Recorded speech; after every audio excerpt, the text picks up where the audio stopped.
On est dans la galerie Maguen, mais alors la nouvelle galerie Maguen. Oui, on a traversé la Seine, on est rive droite, 36 rue du Louvre, entouré de magnifiques planches de Gibra. Jean-Pierre Gibra, l'auteur du Vol du Corbeau, du Sursis, de Mathéo, de tous ces albums qu'on adore. Et donc il est venu pour nous présenter tous ses originaux et des illustrations spécialement faites pour cette exposition, pour donc inaugurer cette nouvelle galerie Maguen. Et il y a plein d'auteurs évidemment qui sont venus fêter ça avec lui. On va aller voir? Allez, go!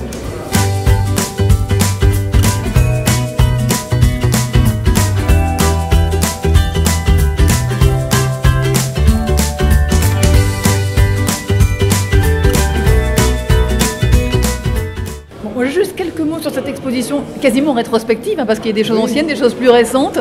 Est-ce que c'est vous qui avez choisi les très belles images qu'on a ici autour de nous? Eh bien non. Non, mais c'est vrai, mais je fais une totale confiance à Daniel. Donc c'est lui qui a décidé de mettre telle ou telle planche, tel ou tel dessin. Et je trouve ça très bien. De toute façon, il a mis quand même 80% de ce qu'on doit avoir. Je ne me rends pas bien compte, mais oui, peut-être pas, mais ouais, 60 ou 70% quand même de toute ma production, de tout ce qui me reste de ma production. Oui, parce qu'il en a déjà vendu beaucoup, et d'ailleurs, parlons-en, il y a quand même des prix assez impressionnants. Voilà, il y a quand même des gens qui mettent beaucoup d'argent pour acheter vos originaux aujourd'hui. Est-ce que vous-même, ça vous impressionne? Alors, moi, je suis embêté parce que je ne peux pas faire de ristourne, je ne suis pas habilité. Non, mais je suis toujours gêné de parler de ça parce que ça fait partie d'une logique de vente aux enchères, de code, voilà, une logique de code. Et moi, les dessins, il y a certains dessins que vous voyez ici qui ont été réalisés il y a 20 ans. Ils étaient faits il y a 20 ans, ils n'avaient pas la valeur qu'ils ont maintenant. Vous voyez. Alors, et ça se trouve, dans 20 ans, ils en auront beaucoup moins aussi. Donc, je suis un peu déboussolé pour parler de ça. Je me régale parce que, évidemment, comme moi j'ai connu la période où on ne s'intéressait pas trop à ce que je faisais, j'ai l'impression que c'est un délicieux malentendu. Et puis en même temps, dans ce que je peux voir ailleurs, il y a des gens que j'admire au plus haut point et qui sont à des prix que je trouve largement inférieurs à ce que ça devrait être, et d'autres supérieurs. Alors, moi, pour avoir l'image du gars modeste, je me dis je suis largement au-dessus de ce que ça devrait, mais en même temps, je m'en régale, pour être honnête. Qu'est-ce que vous voulez que je vous dise? Voilà quoi, je me dis on force pas les gens, donc mais c'est curieux, c'est très curieux de penser qu'il y a certaines planches, effectivement, au moment où les gens les ont découvertes, c'est peut-être aussi ça le plaisir des collectionneurs aussi. C'est-à-dire que c'est de débusquer un peu comme les grands vins que vous connaissez avant les autres, et vous achetez les bouteilles avant qu'elles coûtent 10 fois leur prix plus tard. Donc il y a peut-être cet aspect-là, je ne sais pas, mais effectivement, les premières planches de Sursis étaient vendues 30 fois moins, comme ça, et c'était il y a 20 ans, mais quand même, voilà. C'est le boulot aussi de Daniel Maguen, de repérer les bons auteurs et de voir ce que ça va donner. Oui, et puis c'est l'offre et la demande, si vous voulez. Moi, je ne produis pas tant que ça, j'ai une production relativement modeste en termes d'albums. En 20 ans, j'ai fait 20 ans, j'ai dû en faire 8 albums en 20 ans. Donc, vous voyez, ça fait tous les 2 ans et demi un album, ouais. Et donc, en plus de 20 ans, en 22 ans, j'ai fait 8 albums. Donc, voilà, ça donne peu de production et peut-être la rareté contribue effectivement à augmenter la cote, je ne sais pas. Moi, je suis un peu... Voilà. Vous voulez pas qu'on parle d'autre chose? Oui, parce que je voulais qu'on dise quelques mots quand même sur cette nouvelle galerie, parce que c'est vous qui inaugurez ce nouveau lieu, ce haut lieu de la culture de la bande dessinée de Daniel Maguen. Quelques mots sur cet endroit magnifique? C'est somptueux, et pour le coup, je trouve que ça va donner l'espace qui est largement plus grand, donne une dimension, les mêmes dessins dans un espace approprié. Prennent une dimension qu'ils ne peuvent pas avoir dans un espace réduit. Voilà. Et là, c'est magnifique, quoi. C'est magnifique. L'endroit est magnifique, l'éclairage ouais, enfin voilà, quoi. Bon, c'est un plus pour les auteurs, en tout cas, d'être exposés dans un bel endroit. J'ai une question, j'espère que ce n'est pas une question piège, mais en quelques mots, qui est Daniel Maguen? C'est qui pour vous et comment vous le vendriez à nos amis téléspectateurs? Je le connais depuis la semaine dernière, alors j'attends, mais il a l'air super sympa. En vrai? Non, mais c'est moi je le connais depuis 20 ans, Daniel. Donc j'ai une confiance absolue. Et la confiance, ça ne se donne pas facilement et ça se ruine très vite.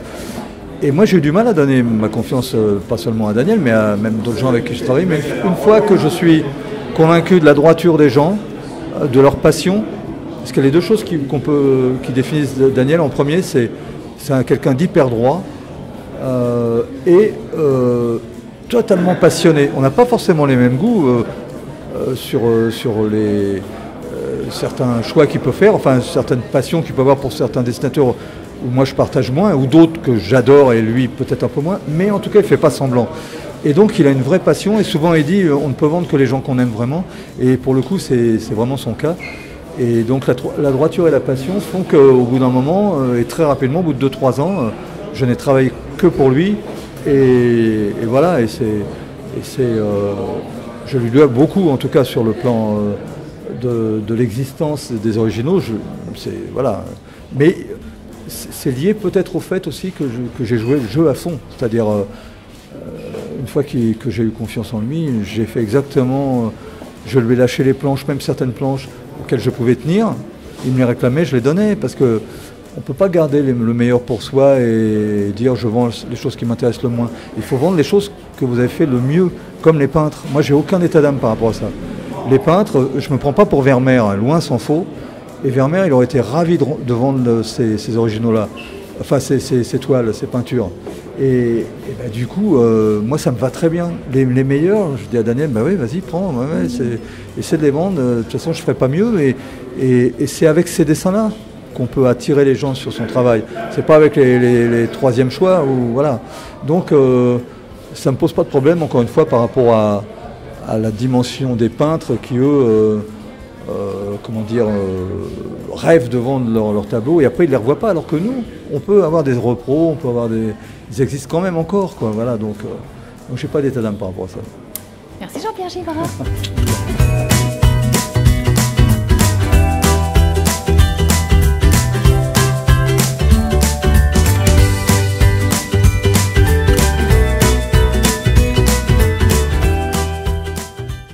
C'est qui Daniel Maguen pour moi? Daniel, je le connais depuis... on est en quelle année? 2018. Alors depuis 1998, je pense, effectivement. Quand il avait été voir Alberto, avec qui on avait fait Reflet d'écume, puis la Geste des Chevaliers Dragons, pour acquérir des pages. Et on voit le chemin, quoi. On voit le chemin entre l'époque dans l'appartement, et puis là, quoi, qui est juste... Alors ok, c'est blanc déjà, mais c'est juste la plus belle galerie, et pourtant on en a fait quand même un paquet, et là pour l'instant à Paris c'est la plus belle, donc voilà. Et puis il continue, et puis le plus beau souvenir que j'ai avec Daniel quand même, c'est quand je l'avais croisé à New York pendant que nous on y habitait, et que lui faisait la vente Christie's, et qu'à l'improviste j'étais venu en faisant coucou, et là il avait... Et ce moment de dissonance cognitive était très bien. Mais non, c'est super. Voilà, puis si je suis là, c'est pour voir les potes, parce que c'est bien. Ils sont tous là, donc voilà. Je découvre comme vous la Galerie Maguen, mais c'est tout à fait impressionnant. Ce lieu d'abord qui est magnifique. Et puis bon, avec l'exposition des originaux de Jean-Pierre Gibra, c'est incroyable. Moi, j'ai vu beaucoup d'originaux de Jean-Pierre Gibra dans ma vie. Mais là, tout d'un coup, en voir autant, c'est absolument impressionnant. Jean-Pierre et Daniel Maguen, c'est une belle histoire, au fond. Hein, ça va au-delà de l'histoire d'une relation entre un galeriste et un auteur. Je crois qu'il y a plus que ça aujourd'hui, il y a une complicité, et je sais de quoi je parle. Quand je parle de complicité, j'ai la même aussi en tant qu'éditeur avec Jean-Pierre, mais là, c'est magnifique. Et Daniel fait un magnifique boulot, et la preuve aujourd'hui, quoi. Ce que la plupart des gens disent, j'imagine, c'est que Daniel est le meilleur galliériste de France, si ce n'est d'Europe, en ce qui concerne la bande dessinée. Mais moi, j'ai un regard très particulier parce que je ne suis pas dessinateur, je suis scénariste. Et donc, la part qui m'intéresse le plus, enfin, qui me concerne tout au moins le plus, c'est la part liée à la narration. Et à ce titre-là, je dois ajouter aux capacités de Daniel de découvrir des graphismes formidables et de les exposer, d'être également éditeur et de réaliser depuis quelques années ce que je considère être les plus beaux albums disponibles sur le marché francophile. Voilà, et j'ai eu la chance d'en avoir quelques-uns de parus. et il y en a d'autres également dans les tuyaux, et ben je me réjouis de participer au catalogue Daniel Maguen, catalogue d'édition, mais je suis également très admiratif du travail qu'il réalise en tant que galériste. Voilà. Les belles images et j'espère les bonnes histoires. Il est quelqu'un qui a soutenu la bande dessinée depuis très longtemps, parce que je crois qu'il est galeriste depuis au moins plus de 30 ans, on ne va pas donner de date, mais et il soutient les auteurs, il aime son métier, et je trouve que cette galerie est un peu l'aboutissement, alors il y aura encore d'autres choses à faire derrière, hein, ça ne veut pas dire c'est fini, mais c'est un peu une consécration, je pense. Ce lieu est magnifique, l'expo est superbe de Gibra, donc je pense que pour lui ça doit être un vrai bonheur, et nous on est content que quelqu'un qui soutient la bande dessinée comme ça puisse arriver à concrétiser ses rêves, parce que j'imagine que ça doit être un rêve. Alors, moi je débarque dans un lieu absolument incroyable, couvert de chefs-d'œuvre de la bande dessinée et d'autres plus illustratifs et picturaux. Donc je suis en plein d'admiration. J'ai vu aussi les prix, donc je comprends qu'on peut être dans les beaux quartiers et qu'on peut aussi accueillir des artistes haut de gamme. Moi, ce qui me frappe chez Jean-Pierre Gibra et chez Maguen, c'est le duo qui dure depuis des années et où chacun semble s'être bonifié au contact de l'autre pour en arriver à ça. Alors franchement, chapeau aux deux. Alors Daniel Maguen pour moi, je pense que c'est le meilleur galeriste à l'heure actuelle sur l'illustration et la bande dessinée, et c'est toujours un plaisir de travailler avec lui en tout cas, et de voir ses expos et les artistes qu'il ressort avec Olivier Souillet. À chaque fois je suis épaté. Alors Daniel, c'est un des premiers qui est venu me voir pour m'acheter des planches il y a bien longtemps. C'était un gamin à l'époque, mais qui avait déjà des idées derrière la tête. Et puis j'ai vu grandir, il s'est donné énormément de mal, je dois dire. Quand je le voyais partir avec ses cartons bourrés de dessins, prendre le train pour l'Allemagne ou la Hollande ou je ne sais pas où. Et pour finir, il a monté une galerie, une jolie petite galerie qui était avant Quai des Grands Augustins, puis celle-là que je découvre, qui est impressionnante. C'est vrai qu'aux Grands Augustins, on se serrait les coudes un peu, mais ici, voilà, j'arrive, je la découvre. En plus, il débute avec une très belle exposition de Jean-Pierre Gibra, donc je pense qu'il doit être content là.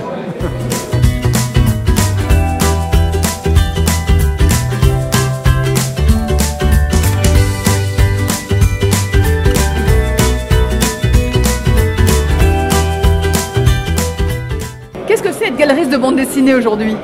Un galeriste de BD, c'est essayer de promotionner le travail des auteurs et trouver des clients et des amateurs et des passionnés en dehors de la bande dessinée. Donc l'idée de déménager de la rive gauche à la rive droite, c'est un pari parce que l'expansion culturelle de la capitale est partie pour se développer sur la rive droite. La Fondation Pinault ouvre dans 6 mois, l'ancienne Samaritaine se transforme en hôtel de luxe juste à côté, tout se déporte de la rive gauche, qui était l'ancien quartier traditionnel des éditeurs et des libraires, vers la rive droite. Être galeriste de BD, c'est montrer les œuvres, parce qu'en fait on peut les voir qu'à travers ces expos-là. Quand on voit les livres de Jean-Pierre Gibra, mais ils sont super bien imprimés, on ne peut pas avoir accès à la lumière, à la profondeur qu'on a en voyant les originaux. Donc être galeriste de BD, c'est montrer les œuvres et essayer de faire connaître un artiste, pas seulement par sa qualité d'écriture et sa qualité littéraire, mais par sa qualité picturale. Qui est Daniel Maguen? Je suis un passionné de BD qui a eu la chance de transformer sa passion en métier. J'ai démarré il y a 30 ans en faisant un prêt étudiant pour acheter des planches en espérant me payer les miennes. Et puis petit à petit, c'est devenu une évidence. Cette passion est devenue mon métier. Et avoir la chance de travailler, c'est un moyen de travailler dans le dessin. Je ne sais pas dessiner, je ne sais pas scénariser. Être au milieu des planches des auteurs de BD, il n'y a pas mieux.